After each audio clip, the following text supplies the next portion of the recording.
Hello students, कैसे हैं आप सब। Welcome to you all my YouTube channel easy और concepts. Today we will start chapter number 5 from class 8। Class 8 का chapter number 5 है data handling and probability. तो आज हम इसका इंट्रोडक्शन करेंगे। इंट्रोडक्शन से आपको सारी एक्सरसाइज करने में बहुत हेल्प मिलेगी, क्योंकि आपको पता है इंट्रोडक्शन में हम एक तरह से एक बेस रेडी करते हैं अपना, कि इस एक्सरसाइज के अंदर क्या क्या चीज़ें हैं, कौन कौन से वर्ड हैं, उनकी कौन कौन सी डेफिनेशंस हैं, क्वेश्चन कैसे सॉल्व करते हैं, क्वेश्चन सेट को सॉल्व करने के पैटर्न क्या है और ट्रिक्स क्या हैं। तो आज हम स्टार्ट करते हैं आपके chapter 5 data handling and probability को। इसमें फर्स्ट चीज़ है आपका पिक्टोग्राफ। आपने शायद ये वर्ड कई बार सुना हो कि पिक्टोग्राफ। तो पिक्टोग्राफ क्या चीज़ है?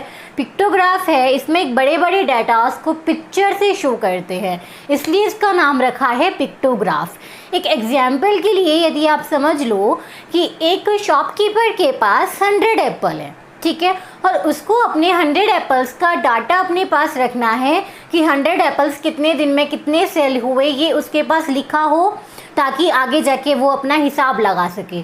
तो वो एक एक एप्पल का डेटा कैसे रेडी करके रखेगा? क्योंकि एक दिन में यदि 10 एप्पल इसके सेल हुए तो वो क्या 10 एप्पल बनाएगा या फिर 10 लिखेगा? ठीक है, इसके बहुत सारे पैटर्न हो सकते हैं। एक है पिक्टोग्राफ, जिससे कि हम अपना डाटा को अपने पास रखते हैं। वो एक तरीका क्या है, आप देखिए, यदि इसके पास टोटल 100 एप्पल है, ठीक है, मैं कह रही हूँ कि आप शॉपकीपर के पास 100 एप्पल है और वो इसको सेल करने की डाटा अपने पास कैसे रखेगा। और यदि उसने मान लिया कि 10 एप्पल उसको एक एप्पल से शो करना है,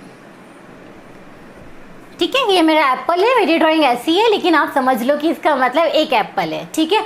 मतलब उसके यदि 10 एप्पल सेल होते हैं तो वो अपने पिक्टोग्राफ में एक एप्पल शो करेगा, ठीक है। इसका मतलब ये कि 10 एप्पल मतलब एक ये पूरा एप्पल। मतलब यदि मैं इसको एक अपना वीक के अकॉर्डिंग देखूं कि मंडे को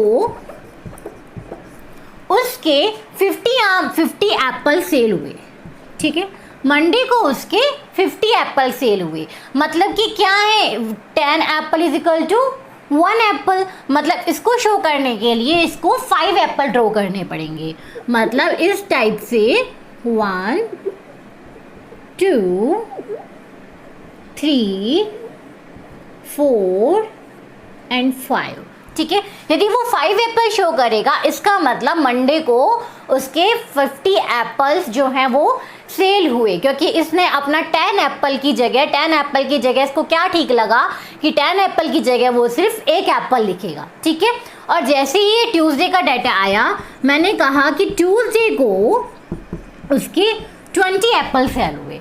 20 एप्पल सेल हुए, इसका मतलब क्या होता है कि 10 एप्पल मीन्स एक एप्पल, तो 20 एप्पल मीन्स 2 एप्पल। तो वो यहाँ अपने डाटा हैंडलिंग की इसमें वो 2 एप्पल शो करेगा, ठीक है। वो 2 एप्पल बनाएगा और वो कभी उठा के देखेगा, तो मतलब इन 2 एप्पल के मतलब ये है कि ट्यूसडे को इसके 20 एप्पल्स जो है वो सेल हुए, ठीक है। और एक चीज़, यदि वेडनेसडे को उसके 15 एप्पल सेल हुए, ठीक है, 15 एप्पल सेल हुए। अब तक तो ये है कि पूरा हो रहा था कि 50 20, अब 15 एप्पल सेल हुए हैं। तो इसके लिए देखो क्या करना है, 10 एप्पल मतलब कितना हो गया, एक एप्पल, तो 5 एप्पल मतलब कितना हो जाएगा, हाफ एप्पल। तो यदि वो हाफ एप्पल बनाएगा तो इसका मतलब क्या है, उसके 5 एप्पल जो है वो सेल हुए हैं। तो यहाँ इसको कैसे शो करेगा, वो उसको शो करने के लिए एक बड़ा एप्पल बनाएगा और फिर एक आधा एप्पल बनाएगा, ठीक है। ये है हमारा आधा एप्पल, ये आप समझ सकते हैं, ये है हमारा आधा एप्पल, ये पूरा नहीं है। तो ये पूरा बड़ा एप्पल क्या हो गया, ये हो गया 10 एप्पल, और ये हाफ है मतलब 10/2 तो 5 एप्पल। तो इस तरह से क्या है, मतलब वेडनेसडे को हमारे 15 एप्पल सेल हुए हैं। इसे बोलते हैं पिक्टोग्राफ। जब अपने डाटा को पिक्चर्स में शो करते हैं तो वो हो जाता है पिक्टोग्राफ। लेकिन पिक्टोग्राफ के बहुत अलग अलग टाइप से क्वेश्चन आते हैं। एक पिक्टोग्राफ का बहुत जनरल क्वेश्चन है, इसको आप देखिए, इसके इस तरह से भी क्वेश्चन आते हैं। माना ये जो मैंने एक स्क्वायर बनाया है, इस स्क्वायर की वैल्यू 5 है, ठीक है, इस स्क्वायर की वैल्यू 5 है, तो तो ये बोलेंगे कि आप 30 कैसे दिखाओगे, ठीक है। इन 30 को स्क्वायर से प्रेजेंट करो कि 30 को इन स्क्वायर से कैसे प्रेजेंट करेंगे। तो कैसे प्रेजेंट करेंगे, एक स्क्वायर की वैल्यू है 5, ठीक है। तो 5 is equal to 1 square, okay. So 1 is equal to 1/5 square, okay. And 30 is equal to 1/5 multiply 30 square, that means 60 square. यदि मैं 60 स्क्वायर बनाती हूँ तो वो किसके बराबर हो जाएगा, 30 के बराबर। अब देखिए वो मैं यहाँ आपको बना के दिखाऊंगी। 1 2 3 4 5 6, दैट मीन्स 5 5 10 5 15 20 25 और 30। मतलब मैंने ये 6 स्क्वायर बनाया, ये 30 के बराबर है। एक स्क्वायर की वैल्यू 5 है, तो क्वेश्चन था कि 30 को आप अब कितने स्क्वायर से शो करोगे। तो यहाँ मैंने बता दिया कि 30 के लिए मुझे 6 स्क्वायर बनाने होंगे, ठीक है। एक और एग्जाम्पल लेते हैं। एग्जाम्पल्स के साथ ही आप क्लियर कर सकते हैं अपने सारे डाउट्स को और अपनी थ्योरी को, क्योंकि मैथ्स में बिना एग्जाम्पल कुछ नहीं है। थ्योरी सबको पता होगा, लेकिन जब क्वेश्चन सॉल्व करेंगे तो वहाँ क्या होती हैं, मिस्टेक्स होती हैं। वो मिस्टेक्स क्यों होती हैं, यहाँ पे आपकी प्रैक्टिस कम होती है। यदि आप प्रैक्टिस ज़्यादा से ज़्यादा करोगे, नए नए एग्जाम्पल बनाओगे, अपने मन में भी बनाओगे, पढ़ोगे भी, ठीक है। थ्योरी ठीक है, आपने एक बार पढ़ लिया कि ये पिक्टोग्राफ है, लेकिन जब आप इसके क्वेश्चन सॉल्व करोगे तो ही आपको प्रैक्टिस हो सकती है पिक्टोग्राफ्स की, अदरवाइज नो, ओके। तो एक और एग्जाम्पल लेते हैं। जैसे मैंने बताया आपको कि ये जो सर्कल है, इस सर्कल की वैल्यू 20 है, ओके। तो आपको करना है, आपको 150 रिप्रेजेंट करना है इन सर्कल के थ्रू, कि इन सर्कल के थ्रू आप 150 कैसे रिप्रेजेंट कर सकते हैं, ठीक है। तो अपन पहले ले लेते हैं। क्या लेना है अपन को कि यहाँ पे क्या है 20 और यहाँ है 150, और हमको दिख रहा है कि जो 20 है वो 150 की टेबल में नहीं आता, तो इससे बिल्कुल कम लेना है जो 20 की टेबल में आता हो।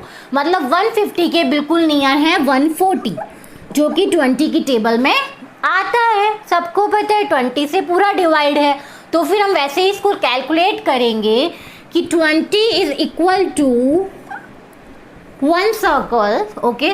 सो 1 is equal to 1/20 circle, and 140 is equal to 1/20 multiplied by 140, that means 7 circle। मतलब उसे 140 के लिए 7 कंप्लीट सर्कल बनाने पड़ेंगे, 7 कंप्लीट सर्कल बनाने पड़ेंगे। अब कितना बचा बेटा, 140 हो गया, 150 के लिए 10 और चाहिए। मतलब हमें क्या चाहिए, 10 और चाहिए। तो 10 और के लिए मैंने आपको बताया कि एक सर्कल 20 के बराबर है, तो आधा सर्कल कितने के बराबर होगा, 10 के बराबर। तो इसके लिए मैंने यहाँ पे एक आधा सर्कल बना लिया, ये हो गया हमारा 10। तो अब इसको कैसे रिप्रेजेंट करेंगे, इसको रिप्रेजेंट करने के लिए आप देखिए 7 तो बड़े सर्कल से, तो 1 2 3 4 5 6 7 और एक हाफ सर्कल है, डेट मीन्स ये, ठीक है। ये इक्वल होगा आपके 150 के। ये है आपका पिक्टोग्राफ। मतलब किसी भी पिक्चर से अपने डाटास को संभाल के रखना या फिर डाटा को रिप्रेजेंट करना, ये कहलाता है आपका पिक्टोग्राफ, ठीक है। बस पिक्चर्स के थ्रू, ये पिक्चर से बना है पिक्टो। तो यहाँ आप देख लीजिए एक सर्कल है अपना, ये सॉरी थोड़ा ओवल शेप में बन गया, ठीक है। तो ये क्या है, एक ही किसके बराबर है, 20 के। सो 20 40 60 80 100 120 140 एंड 10 इज 150। तो इस तरह से यदि 150 को शो करना है हमको, तो ये हमारे 7 तो पूरे सर्कल बनेंगे और एक हाफ सर्कल बनेगा, हमारा बार ग्राफ। तो ये बार ग्राफ क्या होते हैं, आप सबने ग्राफ देखे होंगे। ग्राफ में जो आप जिस तरह से आप बॉक्सेस बनाते हो, उन बॉक्सेस को हम बोलते हैं बार ग्राफ, ठीक है। इसको भी एक एग्जाम्पल के थ्रू समझ सकते हैं। आपने इस तरह से देखे होंगे, जैसे आप ग्राफ बनाते हैं, ये ग्राफ में एक्स एक्सिस है, ये वाई एक्सिस है, और इसमें इस तरह से जो बॉक्सेस होते हैं उन्हें बोलते हैं हम, इस तरह के ग्राफ को बोलते हैं बार ग्राफ। तो ये बार ग्राफ हमारे कैसे बनाते हैं, ये क्या काम आते हैं, तो ये आप देखिए बार ग्राफ भी दो तरह के होते हैं, सिंगल बार ग्राफ और डबल बार ग्राफ। पहले हम सिंगल बार ग्राफ को देखेंगे, फिर डबल बार ग्राफ को देखेंगे। तो इसमें हम ऐसे लेते हैं कि एग्जाम्पल लेते हैं, जैसे एक स्टूडेंट है 8th क्लास का, मतलब 8th क्लास में कितने सब्जेक्ट होते हैं आपके जनरली 5 या 6, ठीक है, जो जनरल सब्जेक्ट होते हैं वो यही होते हैं। तो उसके फर्स्ट टेस्ट में सारे सब्जेक्ट में जितने मार्क्स आए हैं, तो उन मार्क्स को आप ग्राफ में कैसे रिप्रेजेंट करेंगे, तो इसके लिए यूज़ में लेते हैं हम बार ग्राफ, ठीक है। अभी मैंने जो बोला वो सिर्फ एक थ्योरी थी, अब आप इसको सॉल्व करके देखिए कि मैंने क्या बोला। आप ये देखिए बार ग्राफ के लिए पहले हम 2 एक्सिस बनाते हैं, ये नीचे है आपका x एक्सिस और ये है y एक्सिस, राइट। अब मैंने बोला कि स्टूडेंट्स के पहले तो हम लेते हैं सब्जेक्ट्स, ठीक है, यहाँ पे आप ले लो सब्जेक्ट्स और यहाँ मैं ले लेती हूँ मार्क्स, ठीक है। सब्जेक्ट्स में आप जनरल सब्जेक्ट्स ले लो, जैसे यहाँ मैंने ले लिया इंग्लिश, हिंदी, मैथ्स, ठीक है। इस तरह से मैंने 3 सब्जेक्ट्स ले लिए और यहाँ ले लिए 5, 10, 15, 20, 25 एंड 30। मतलब किसी एक स्टूडेंट का डाटा है ये कि उसके फर्स्ट टेस्ट तो जो था वो 30 मार्क्स का था और उसके 3 सब्जेक्ट्स में कितने मार्क्स आए हैं उसका एक बार ग्राफ बनाओ, ये क्वेश्चन है। हाँ, तो इसको सॉल्व कैसे करेंगे, जैसे मैंने लिया कि इसके इंग्लिश में 15 मार्क्स आए हैं, तो ये इंग्लिश के लिए मैंने ये एक बॉक्स बना दिया आपका 15 तक कि उसके इंग्लिश में 15 मार्क्स आए हैं, ये वाला बार आपको दिखा रहा है, ये बॉक्स आपको दिखा रहा है। और सेकेंड उसके हिंदी में मार्क्स आए हैं 22, तो 22 के लिए मैंने 20 और 25 के बिल्कुल सेंटर तक ये एक बॉक्स बना दिया, मतलब ये हिंदी के मार्क्स इसके रिप्रेजेंट कर रहा है कि इसके हिंदी में 22 मार्क्स आए हैं। यहाँ देखिए बिल्कुल सेंटर में लेके इसके हिंदी में 22 मार्क्स आए हैं और ये इसके मैथ्स में आए हैं हाईएस्ट मार्क्स, मतलब 30 मार्क्स। और ये इसके मैथ्स में मैंने दिखा दिया कि इसके मैथ्स में ये हाईएस्ट मार्क्स आए हैं। वैसे जनरली मैथ्स में मार्क नहीं करते, वेरी गुड, ओके। यदि आप मैथ्स में अच्छे से पढ़ाई करोगे तो सिर्फ एक मैथ्स और साइंस यही ऐसे सब्जेक्ट हैं जो फुल स्कोर मार्क्स आपके कलेक्ट कर सकते हैं, क्योंकि इनमें कहीं भी मार्क्स कटने की चांस ही नहीं होता। यदि आप क्वेश्चन बिल्कुल सही करोगे, स्टेप टू स्टेप करोगे, तो कोई भी आपके मार्क्स कहीं भी कट नहीं कर सकता। हाँ, तो फिर यहाँ क्या था कि मैथ्स में उसके 30 मार्क्स आए हैं, तो इस तरह से वो ये बार ग्राफ में शो करता है बॉक्सेस से कि उसके कितने मार्क्स आए हैं। इस ग्राफ को बोलते हैं हम बार ग्राफ। और मैंने आपको स्टार्टिंग में बताया कि एक वर्ड और होता है, वो होता है डबल बार ग्राफ। अब इसमें क्या होता है, ये देखिए ये इसके फर्स्ट टेस्ट में मार्क्स हैं, ठीक है। अब यदि इसको सेकेंड टेस्ट होता है और सेकेंड टेस्ट के मार्क भी हम इसके इसी ग्राफ में ही शो कर सकते हैं। जैसे उसके सेकेंड टेस्ट में इंग्लिश में आए 20 मार्क्स, तो मैंने ये यहीं ऐड कर लिया दूसरे कलर से कि ये इसके सेकेंड टेस्ट के मार्क्स हैं और सेकेंड टेस्ट में उसके आए इंग्लिश में 20, ओके। अब इस सेकेंड टेस्ट में उसके हिंदी में आए हैं 25, जो पहले थे इसके 22, ओके। और मैथ्स में आए हैं उसके 25, मतलब मैथ्स में उसके पहले 30 थे और इस बार आए हैं 25। तो ये एक ही ग्राफ में 2 सब्जेक्ट्स के मार्क्स इसके शो हो गए, ये है डबल बार ग्राफ। इससे हम ये भी देख सकते हैं कि उसकी परफॉर्मेंस कैसी है। जैसे यहाँ पता लग रहा है कि इंग्लिश में उसके पहले मार्क्स कम थे, फिर ज़्यादा हो गए सेकंड टेस्ट में, मतलब इंग्लिश में उसकी परफॉर्मेंस अच्छी थी सेकंड टेस्ट में। अब यहाँ हमने देखा कि हिंदी में उसके पहले 22 मार्क्स थे और बाद में 25 हो गए, मतलब उसकी हिंदी में भी इसने अपनी प्रोग्रेस अच्छी की है। बट यहाँ मैथ्स में आते हैं, मैथ्स में पहले उसके 30 मार्क्स थे, फुल मार्क्स थे, लेकिन शायद उसे मेरी नज़र लग गई, इसलिए उसको अब क्या है, उसके कितने मार्क्स आए, ओनली 25, मतलब उसके 5 मार्क्स कट हो गए। मतलब क्या है, उसने मैथ्स में कोई प्रोग्रेस नहीं की। तो इस तरह से आप एक ही ग्राफ से बता सकते हो कि उसका एक तरह से एक प्रोग्रेस चार्ट भी है, ठीक है। डबल बार ग्राफ को हम एक तरह से प्रोग्रेस ग्राफ भी बोल सकते हैं। टॉपिक है ऑर्गेनाइजिंग डाटा। तो डाटा को ऑर्गेनाइज कैसे करते हैं ये हम इसमें आपको बताएंगे। इसमें देखिए आप, जैसे मैंने कैसे भी नंबर ले लिए अपने कि ये अल्फ़ाबेट ले लिए N O M A B M O A N O B M B A O B। ठीक है, इस तरह से ये सारे अल्फ़ाबेट्स ले लिए। अब इनको एक ऑर्गेनाइजिंग डाटा में हम लोग कैसे रिप्रेजेंट करेंगे बेटा, इसके लिए हमको 3 कॉलम्स बनाने पड़ते हैं। एक कॉलम है ये हमारे क्या है, अल्फ़ाबेट्स। एक कॉलम में लिखेंगे हम सारे अपने अल्फ़ाबेट्स।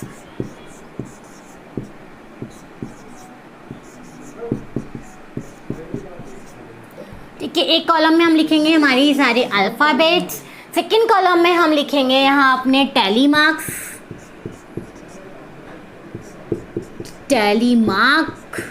ओके। और थर्ड कॉलम में हम यहाँ लिखेंगे फ्रीक्वेंसी।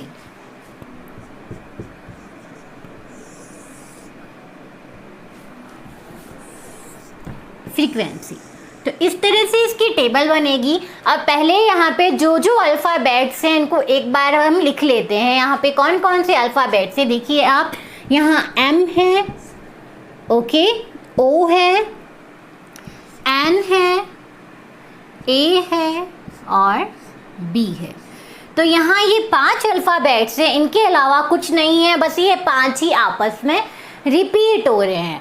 टैली मार्क्स क्या है, टैली मार्क्स मतलब जो आप कुछ लाइंस दिखाऊंगी, इन लाइन से आपको ये रिप्रेजेंट करना, ये है टैली मार्क्स। और फ्रीक्वेंसी है कि एक अल्फ़ाबेट कितनी बार रिपीट हो रहा है, वो है इसकी फ्रीक्वेंसी। ठीक है, तो यहाँ देखिए पहले मैं लेती हूँ M। ठीक है, तो आप M देखिए, यहाँ M कितनी बार रिपीट हो रहा है। एग्जाम्स में बेटा कई बार ऐसे होता है हम सही तरीके से काउंट नहीं कर पाते, तो हम पूरी कोशिश करते हैं कि आपके एग्ज़ाम में किसी तरह से कोई मिस्टेक ना हो। तो इसके लिए आप जो यहाँ पे जिसको M को काउंट करते जाओ उसको हल्का हल्का कट करते जाना। ये देखो, 1 M 2 3, तो यहाँ टोटल कितने M है, 3। ठीक है, तो पहले आप M की फ्रीक्वेंसी लिख दो 3। ठीक है, अब आता है O पे, तब O काउंट करते हैं कि O कितने हैं, 1 2 3 4 5 6 7 8 9। ठीक है, मतलब इस पूरे डाटा में जो O है वो 9 है, O की फ्रीक्वेंसी जो है वो 9 है। तो यहाँ हमने O की फ्रीक्वेंसी लिख दी 9।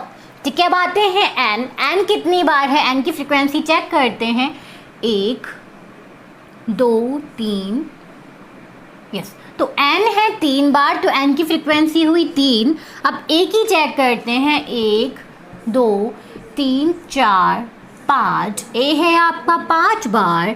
और अब B की फ्रीक्वेंसी चेक करते हैं कि B कितनी बार है, तो 1 2 3 4 5 और B भी है आपका 5 बार। तो इस तरह से आप लास्ट में देख लीजिए कि आपके सारे जो अल्फ़ाबेट्स है वो कट गए हैं, मतलब आपके सारे अल्फ़ाबेट्स की जो फ्रीक्वेंसी थी वो यहाँ पे नोट कर ली है। ठीक है, ये एक तरीका है, ये था आपका आज का नुस्खा। तो अब यहाँ पे क्या है, फ्रीक्वेंसी को हम कैसे रिप्रेजेंट करते हैं बेटा, फ्रीक्वेंसी को हम एक लंबी लंबी लाइन से रिप्रेजेंट करते हैं और 5 फ्रीक्वेंसी हो जाती हैं, तो वो एक लाइंस का एक बंडल बन जाता है। ये लाइंस का बंडल कैसे बनता है, ये देखिए आप कि यहाँ M की फ्रीक्वेंसी है 3, तो यहाँ 3 लाइंस बना देंगे, 1 2 3। ठीक है, ये हो गई आपकी M की फ्रीक्वेंसी। बट ये O की फ्रीक्वेंसी है 9, तो आप क्या 9 लाइंस बनाओगे, नो 9 लाइंस नहीं बनेंगी, ये इस तरह से बनेगा 1 2 3 4। और जो 5th लाइन होगी, मतलब 5th लाइन जो है वो इनको एक बंडल की तरह बना देगी। ये बंडल नहीं है, ये सिर्फ लर्न करने के लिए है। ये हो गया 5, ये एक बंडल, ये 5 फ्रीक्वेंसी को शो करता है। अब बचा आपका 4, तो ये और 4 लाइन और बना देंगे, तो ये हो गया आपका 9। इसका मतलब है 9, एक बंडल मतलब 5 और 4 लाइन, 5 + 4 9। ओके, अब नेक्स्ट है N। अब N की फ्रीक्वेंसी है 3, तो N को हम 3 लाइन से रिप्रेजेंट करेंगे। A की फ्रीक्वेंसी 5, तो एक बंडल की तरह रिप्रेजेंट हो जाएगा। और B की फ्रीक्वेंसी भी है 5, तो ये भी एक बंडल की तरह शो हो जाएगा। तो इस तरह से ये ऑर्गेनाइजिंग डाटा है, ये डाटा को एक जगह ऑर्गेनाइज करना। ये एक फैला हुआ डाटा था, इसको एक जगह इन्होंने ऑर्गेनाइज कर दिया कि इसको देखते ही हम बता सकते हैं कि m क्या है 3 बार है, o 9 बार है, n 5 और a और b जो भी हैं ये इस तरह से हमने डाटा को एक जगह पे ऑर्गेनाइज कर दिया, इसीलिए बोलते हैं हम ऑर्गेनाइजिंग डाटा। और हमारा नेक्स्ट टॉपिक है ऑर्गेनाइजिंग डाटा। तो डाटा को ऑर्गेनाइज कैसे करते हैं ये हम इसमें आपको बताएंगे। इसमें देखिए आप, जैसे मैंने कैसे भी नंबर ले लिए अपने कि ये अल्फ़ाबेट ले लिए N O M A B M O A N O B M B A O B। ठीक है, इस तरह से ये सारे अल्फ़ाबेट्स ले लिए। अब इनको एक ऑर्गेनाइजिंग डाटा में हम लोग कैसे रिप्रेजेंट करेंगे बेटा, इसके लिए हमको 3 कॉलम्स बनाने पड़ते हैं। एक कॉलम है ये हमारे क्या है अल्फ़ाबेट्स, एक कॉलम में लिखेंगे हम सारे अपने अल्फ़ाबेट्स।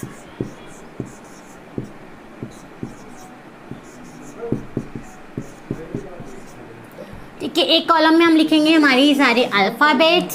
सेकंड कॉलम में हम लिखेंगे यहाँ अपने टैली मार्क्स,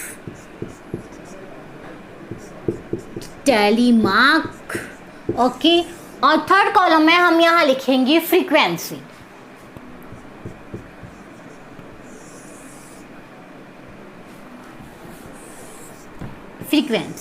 तो इस तरह से इसकी टेबल बनेगी। अब पहले यहाँ पे जो जो अल्फ़ाबेट्स हैं इनको एक बार हम लिख लेते हैं। यहाँ पे कौन कौन से अल्फ़ाबेट्स हैं देखिए आप, यहाँ M है, ओके, O है, N है, A है और B है। तो यहाँ ये 5 अल्फ़ाबेट्स हैं, इनके अलावा कुछ नहीं है, बस ये 5 ही आपस में रिपीट हो रहे हैं। टैली मार्क्स क्या है? टैली मार्क्स मतलब जो आप कुछ लाइंस दिखाऊंगी, इन लाइन से आपको ये रिप्रेजेंट करना, ये है टैली मार्क्स। और फ्रीक्वेंसी है कि एक अल्फ़ाबेट कितनी बार रिपीट हो रहा है, वो है इसकी फ्रीक्वेंसी। ठीक है, तो यहाँ देखिए पहले मैं लेती हूँ M। ठीक है, तो आप M देखिए यहाँ M कितनी बार रिपीट हो रहा है। एग्जाम्स में बेटा कई बार ऐसे होता है हम सही तरीके से काउंट नहीं कर पाते, तो हम पूरी कोशिश करते हैं कि आपके एग्ज़ाम में किसी तरह से कोई मिस्टेक ना हो। तो इसके लिए आप जो यहाँ पे जिसको M को काउंट करते जाओ उसको हल्का हल्का कट करते जाना। ये देखो 1 M 2 3, तो यहाँ टोटल कितने M है? 3। ठीक है, तो पहले आप M की फ्रीक्वेंसी लिख दो 3। ठीक है, अब आता है O पे, तब O काउंट करते हैं कि O कितने हैं, 1 2 3 4 5 6 7 8 9। ठीक है, मतलब इस पूरे डाटा में जो O है वो 9 है, O की फ्रीक्वेंसी जो है वो 9 है, तो यहाँ हमने O की फ्रीक्वेंसी लिख दी 9। ठीक है, अब आते हैं N कितनी बार है, N की फ्रीक्वेंसी चेक करते हैं, 1 2 3, यस, तो N है 3 बार, तो N की फ्रीक्वेंसी हुई 3। अब A की चेक करते हैं, 1 2 3 4 5, A है आपका 5 बार। और अब B की फ्रीक्वेंसी चेक करते हैं कि B कितनी बार है, तो 1 2 3 4 5 और B भी है आपका 5 बार। तो इस तरह से आप लास्ट में देख लीजिए कि आपके सारे जो अल्फ़ाबेट्स है वो कट गए हैं, मतलब आपके सारे अल्फ़ाबेट्स की जो फ्रीक्वेंसी थी वो यहाँ पे नोट कर ली है। ठीक है, ये एक तरीका है, ये था आपका आज का नुस्खा।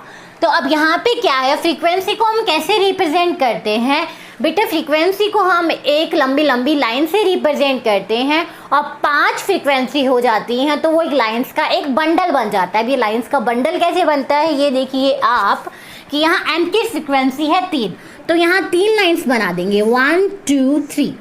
ठीक है, ये हो गई आपकी M की फ्रीक्वेंसी। बट ये O की फ्रीक्वेंसी है 9, तो आप क्या 9 लाइंस बनाओगे?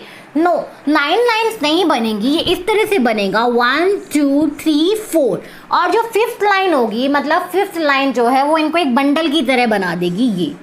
ये बंडल नहीं है, ये सिर्फ लर्न करने के लिए है। ये हो गया 5, ये एक बंडल, ये 5 फ्रीक्वेंसी को शो करता है। अब बचा आपका 4, तो ये और 4 लाइन और बना देंगे तो ये हो गया आपका 9। इसका मतलब है 9, एक बंडल मतलब 5 और 4 लाइन, 5 + 4 9। ओके, अब नेक्स्ट है n। अब n की फ्रीक्वेंसी है 3, तो n को हम 3 लाइन से रिप्रेजेंट करेंगे। a की फ्रीक्वेंसी 5, तो एक बंडल की तरह रिप्रेजेंट हो जाएगा, और b की फ्रीक्वेंसी भी है 5, तो ये भी एक बंडल की तरह शो हो जाएगा। तो इस तरह से ये ऑर्गेनाइजिंग डाटा है, ये डाटा को एक जगह ऑर्गेनाइज करना। ये एक फैला हुआ डाटा था, इसको एक जगह इन्होंने ऑर्गेनाइज कर दिया कि इसको देखते ही हम बता सकते हैं कि m क्या है, 3 बार है, o 9 बार है, n 5 और a और b जो भी हैं ये इस तरह से हमने डाटा को एक जगह पे ऑर्गेनाइज कर दिया, इसीलिए बोलते हैं हम ऑर्गेनाइजिंग डाटा। अब नेक्स्ट है हमारा ग्रुपिंग डाटा।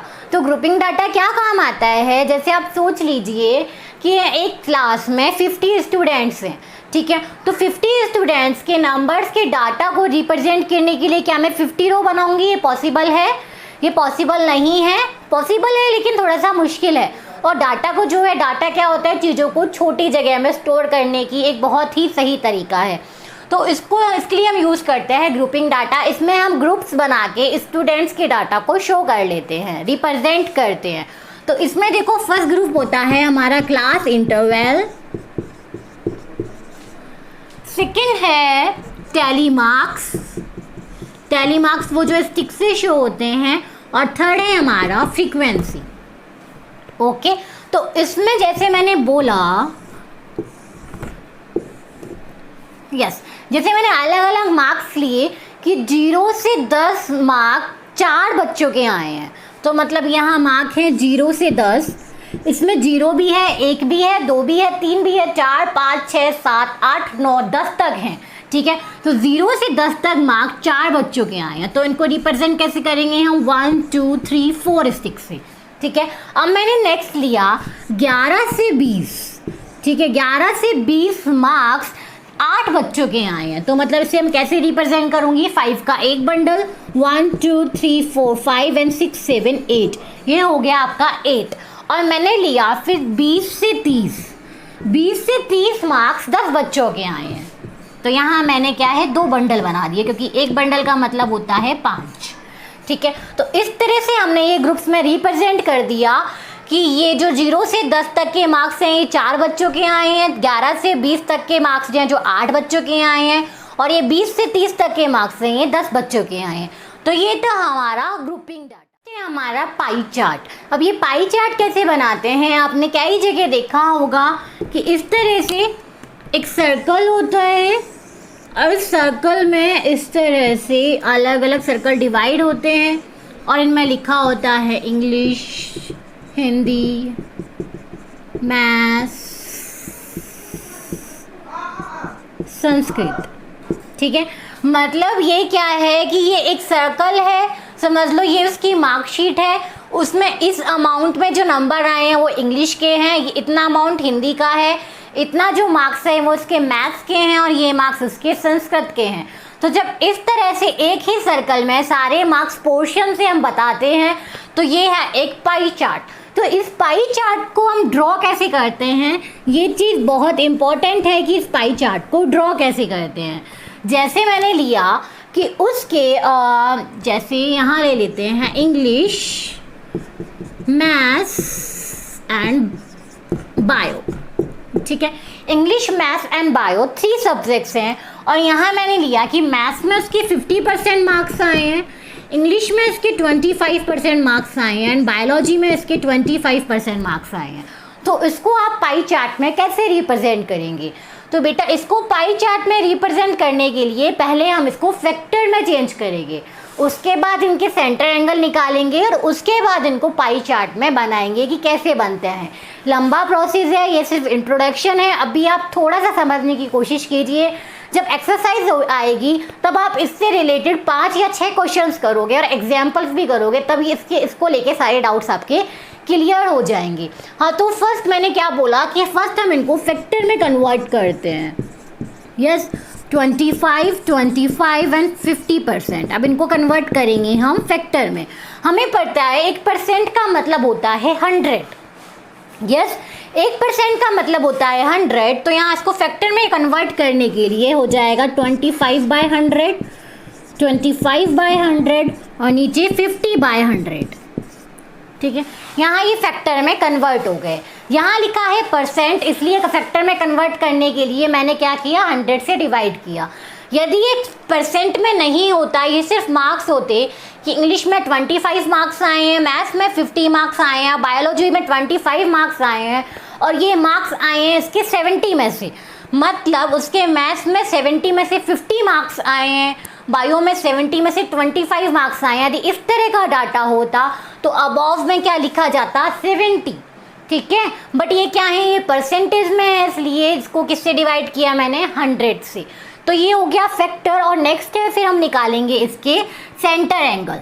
अभी सेंटर एंगल निकालने के लिए हम इनको 360 से मल्टीप्लाई करते हैं। और 360 से मल्टीप्लाई क्यों करते हैं, आप देखिए ये सर्कल है, ठीक है, तो ये पूरा सर्कल क्या है, एक 360 डिग्री का एंगल बना रहा है, यही होता है। ये देखिए आप, ये क्या है, 120 डिग्री का एंगल, ठीक है, और नीचे क्या है, 120 डिग्री का एंगल। तो 120 एंड 120, ये सर्कल क्या है, पूरा 360 डिग्री का एंगल बना रहा है, तो इसलिए हम इसको 360 से मल्टीप्लाई करते हैं। तो ये 25/100 मीन्स 1/4, 1/4, 1/2, 50/100 इज 1/2। अब इसको सेंटर एंगल निकालने के लिए हम इसको 360 से मल्टीप्लाई करते हैं। तो 1/4 is equal to 360, 1/4 is equal to 360 and 1/2 is equal to 360। ठीक है, तो अब यहाँ क्या आता है, यहाँ देखिए 90, 90 एंड 180। तो इस तरह से हमारी डिग्री आ गई कि ये है 90 डिग्री, ये है 90 डिग्री और ये है 180 डिग्री। इस तरह से अलग अलग डिग्री आ गई। अब हम इसको पाई चार्ट में कैसे रिप्रेजेंट करेंगे, पाई चार्ट में रिप्रेजेंट करने के लिए आप देखिए यहाँ मैंने एक सर्कल बनाया, ठीक है। अब उस सर्कल में मैं अलग अलग एंगल बनाऊंगी। सपोज या तो मैंने पहले क्या बना लिया, 180, तो यहाँ देखो ये एक 180 का बन गया, ये हो गया हमारा 180। सबको पता है 180 में क्या है, एक स्ट्रेट लाइन होती है। तो ये 180 ये किसका है, आपका 50%, मतलब 180 है आपके मैथ्स की। तो ये बन गया आपका मैथ्स का पोर्शन। अब यहाँ है आपका 90, तो आप यहाँ से जब 90 डिग्री का एंगल बनाओगे तो वो आएगी एक स्ट्रेट लाइन। तो मतलब 90 डिग्री किस में है, इसके इंग्लिश में, ठीक है। ऑटोमेटिकली जब ये थर्ड बचेगा वो किसका होगा, जो यहाँ पे एक डाटा बचा हुआ है और वो क्या है 90 डिग्री, मतलब हमने यहाँ पे भी 90 डिग्री ही निकाला था, मतलब हमारा जो आंसर है वो बिल्कुल ठीक है। ये रिप्रेजेंट करना है आपके बायोलॉजी को। तो इसके बेसिस पे बहुत सारे क्वेश्चंस आते हैं, आगे आगे हम बहुत क्वेश्चन सॉल्व करने वाले हैं। अभी के लिए सिर्फ इतना कि ये पाई चार्ट बनता कैसे है। हमारा प्रोबेबिलिटी। अब प्रोबेबिलिटी क्या है, प्रोबेबिलिटी आपके लिए बिल्कुल नया है और ये 8 से स्टार्ट होके आपके 12 तक आने वाला है कंटिन्यू।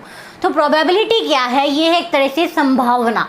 जैसे हम बोलते हैं कि कोई भी है कि तूफान आने की संभावना है, तो क्या है, या तो तूफान आ भी सकता है या नहीं भी आ सकता।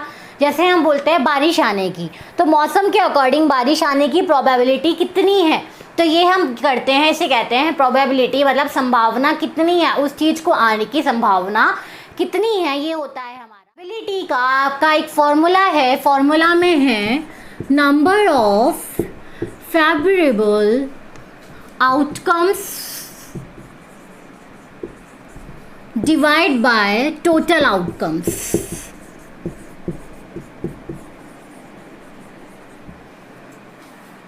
यस, अब इसमें क्या करते हैं हम, जैसे मैंने एक सिंपल सा आपका ले लिया कि आपके पास 2 कॉइन है। जनरली हम इसमें कॉइन का एग्जाम्पल ही लेते हैं। जैसे मैंने ले लिया कि आपके पास 2 कॉइन है, तो उस कॉइन में क्या है, या तो ऊपर इस कॉइन के ऊपर वाला हिस्सा क्या है, हेड, और नीचे वाला टेल, ठीक है, और दूसरे वाले कॉइन का भी ऊपर वाला हिस्सा हेड और नीचे वाला टेल। तो मैंने बोला दिया तो कॉइन को आप ऐसे इसको उछालते हो तो क्या क्या प्रोबेबिलिटी है कि उसमें क्या क्या आ सकता है, ठीक है। आप इसको पहले ऐसे समझने की कोशिश कीजिए कि यहाँ पे 2 कॉइन्स है, ठीक है, यहाँ 2 कॉइन्स है। सपोज यदि एक बार में एक कॉइन पे टेल आया और दूसरे पे क्या आ गया, हेड, ठीक है। सपोज दोनों एक टाइम पे, दूसरे टाइम पे दोनों में क्या आ गया, टेल, ओके। अब एक टाइम पे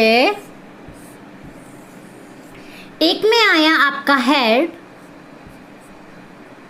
ओके, एंड दूसरे में भी आ गया आपका हेड, ओके, एंड एक टाइम लास्ट में क्या हुआ, आपका एक में आ गया, फर्स्ट वाले कॉइन में आ गया हेड और सेकंड कॉइन में आया टेल। तो इस तरह से आपकी सिर्फ ये 4 ही प्रोबेबिलिटी हो सकती है। आप जितनी बार भी कॉइन को उछालोगे आपके साथ ये ही आएगा कि या तो फर्स्ट में हेड, सेकंड में टेल, दोनों में टेल, दोनों में हेड, या फिर फर्स्ट में हेड और सेकंड में टेल।